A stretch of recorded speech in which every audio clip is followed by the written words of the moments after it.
क्या भाई भाई रुक क्या मैं इसको बता सकता हूँ क्या क्या पूछेगा भाई तू पूछ। आप बताओ ना ये ऑब्जेक्ट क्लास में जरूर पूछेगा। ऑब्जेक्ट क्लास में जो 11 मेथड होते हैं, डॉट इक्वल, हैश कोड और डबल इक्वल, और जो कंटेंट कंपेयर करते हैं डबल इक्वल में डिफरेंस। और इसका जब अगर वो कलेक्शन के अंदर आता है तो हैश मैप में इसका यूज होता है, डॉट इक्वल और हैश कोड। कैसे हम इम्प्लॉय क्लास को बनाए हैं, उसको शॉर्ट करना है, क्या करना है, तो वहाँ पे यूज होता है इंटरनल वर्किंग में डबल इक्वल डॉट इक्वल। कैसे वो हैशिंग करने के बाद वो जो हैश कोड ही हैश मैप के अंदर वो करता है ना, ताकि तभी तो फेचिंग उसकी जल्दी होती है। एक चीज वो हो गया। और उसके बाद तेरा फाइनली फाइनलाइज, ये 3 डिफरेंस जरूर पूछता है। और तेरा क्या प्रोजेक्ट अच्छे से बताइए, और अपना अच्छा पॉइंट जो तूने स्टैंड अलोन प्रोजेक्ट बनाया वो जरूर पूछेगा। कम से कम एक्सप्लेन करना 15 मिनट, उसको आराम से झेला देना उसमें। और उसी से क्वेश्चन पूछो कैसे वो एक्सेप्शन हैंडलिंग तेरी यूज हुई है वो चीज। अरे पर यार ये तो बता, जावा कौन से स्टार्टअप में जावा भी यूज और जावा में तेरा ये हो गया इम्यूटेबल क्लास। स्ट्रिंग के अंदर आएगा तो जरूर पूछेगा कि इम्यूटेबल क्यों है, क्यों यूज करते हैं, स्ट्रिंग बिल्डर और स्ट्रिंग में डिफरेंस क्या है, कहां से कैसे आया, ये चीज हो गया।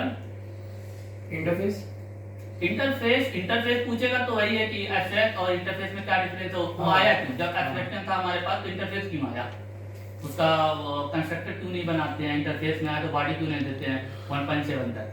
हाँ, मतलब एब्स्ट्रैक्ट क्लास का क्या यूज क्या है, यूज क्या होगा। और अगर लैम्डा एक्सप्रेशन जा रहा है तो बोला कि लैम्डा एक्सप्रेशन आ गया ओवरराइड, जो हम डायमंड प्रॉब्लम बोलते हैं जिसको, कि अब हम 1.8 में बॉडी भी दे सकते हैं फंक्शन इंटरफेस आते ही, तो कैसे ओवरराइड नहीं, कॉन्फ्लिक्ट क्यों नहीं करता है, अरे जो डायमंड प्रॉब्लम क्यों नहीं आती है वहाँ, वो चीज़ अच्छे से देख लेना। और क्या होता है तेरा इम्यूटेबल हो गया, ये हो गया तेरा। और हाँ, एरे लिस्ट, लिंक लिस्ट में डिफरेंस लिख के दे देता हूँ, अभी तेरे को पूछेगा। कलेक्शन के अंदर गया पहला question, array list link list में डिफरेंस क्या है। लिंक लिस्ट वही हो गया, एक नोड से दूसरे नोड पे वही। नहीं, यूज क्या है, कब मैं यूज करूंगा एरे लिस्ट, कब मैं यूज करूंगा लिंक लिस्ट, मेन ये पूछता है। टाइम कॉम्प्लेक्सिटी का खेल है। जैसे कि 1000 मेरे पास एलिमेंट है, अगर बीच में से मैं डिलीट कर दिया, एरे लिस्ट है तो पहला एलिमेंट डिलीट कर दिया 999 को मुझे इधर खसकाना पड़ेगा, तो इसका कॉम्प्लेक्सिटी n हो जाएगा ना, एक करके। और वही चीज लिंक लिस्ट में मैंने उसको डिलीट किया, इधर का इसका हेड उठाया, इसके वाले टेल पे मैंने जोड़ दिया, तो ये क्या 101 में अपना डिलीट हो गया। इंसर्ट डिलीट ये यूज होता है लिंक लिस्ट में। और सीक्वेंशियल मुझको एक्सेस चाहिए या मुझे फास्ट एक्सेसिंग चाहिए, सर्चिंग चाहिए, तो मुझे जैसे एरे लिस्ट है उसमें मैं इंडेक्स पास कर दिया, मुझे एलिमेंट ला के दे दिया, ये चीज हो गई। उसके अंदर एरे लिस्ट, लिंक लिस्ट ये तो पूछेगा ही पूछेगा, उसके अंदर घुसा तो फिर हैश मैप पूछेगा ही पूछेगा, और सेट तो पूछेगा, डुप्लीकेट हटा देता है ये वो। हाँ, थोड़ा बहुत वो तुझसे पूछ सकता है स्ट्रिंग में कि रोटेट वगैरह करो या कुछ प्रॉब्लम जो होती है तेरा लॉजिक चेक करने के लिए। फाइनल हाँ, थ्रेड जरूर पूछेगा।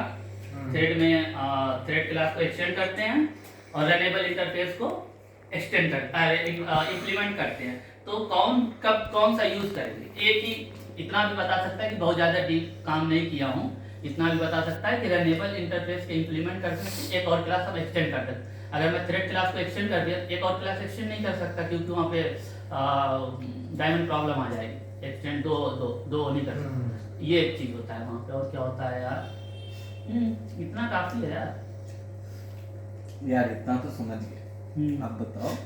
अब बताओ जावा का यूज क्या है। मैं करंट कंपनी में काम कर रहा हूँ, स्विंग एक्सपायर हो चुकी है, no one using swing right now, I am still using swing, I am fixing the bugs, client using. पहले का ऐसा तो है नहीं, प्रोडक्ट जो है एक्सपायर हो गया, राइट। नहीं, वो तो अब तुम जो बोल रहे हो वो लेगेसी प्रोडक्ट। हाँ, लेगेसी प्रोजेक्ट। तो अब हम जैसे गरीबों के लिए तो कोई कंपनी होनी चाहिए ना, जो पुराना यूज कर रही है। अब हम भी तो 1.8 पढ़ के दिए कि स्प्रिंग बूट, ओबीएम से बोले कि रिएक्ट यूज करने वाले हैं, ये करने वाले, मुझको डाल दियो। अभी मैं जीएस किया हूं। नहीं, बैंगलोर में। हाँ, बैंगलोर में स्टार्टअप कितना है? इनफाइनाइट है भाई, मुझको चाहिए था थोड़ा पीस लाइफ में, क्योंकि मैंने डिलाइट में मैंने 12 घंटे बनाई, 14 घंटे बनाई। मेरा मैनेजर इतना चूतिया था, 2 बजे रात को मुझको पिंग करके पूछ रहा है कि Faisal can you please take the handover call in the morning from US guy, because we are working with two schedule, India and US guy. बताओ ये कोई लॉजिक है? मैं 2 बजे काम कर रहा हूँ, 2 बजे भोसड़ी का पिंग भी मुझको कर रहा है। ऐसा नहीं है कि वो मुझे 7 बजे पिंग किया कि Faisal can you please take the handover call in the morning.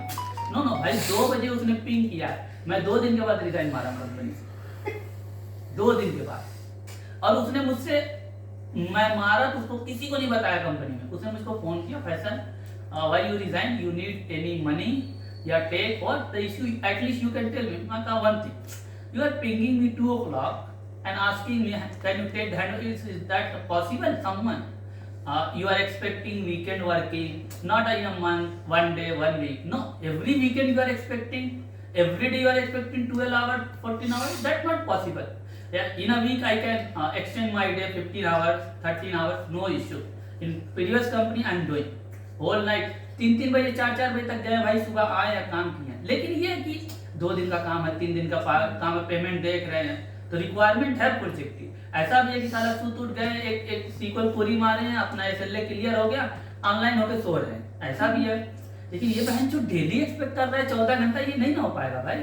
मैंने एचआर को भी यही बोला, और मैं जब कंपनी छोड़ा बस 3 महीने के बाद अपने कलीग को फोन किया, पता चला मैनेजर और टीम लीड दोनों को भगा दिया, क्योंकि मैनेजर और टीम लीड का सबकी फटती थी भाई, बीचिंग सब करते थे।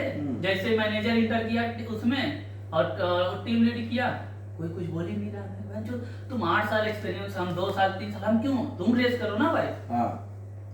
कहाँ मैं तो एचआर से हम डिक्टो, ये तो एग्जांपल मैं रख लिया, मैं इसको बोलता था। मैंने एचआर भी पूछी कि why you are leaving GB, it's around 11 month, you know it's a big company. मैं कह जा when I joined Deloitte, I'm thinking I can stay at least for 4 to 5 years. It's a big company, it's a big tag for me, for my resume, right?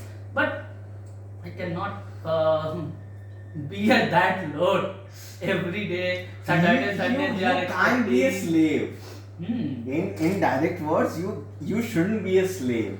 Yeah. So, You are being paid for your work, Hmm. and you should just be whatever your designation is. 2-3 चूती हर project में रहते हैं, जो भोसड़ी वाले Saturday Sunday काम करते हैं।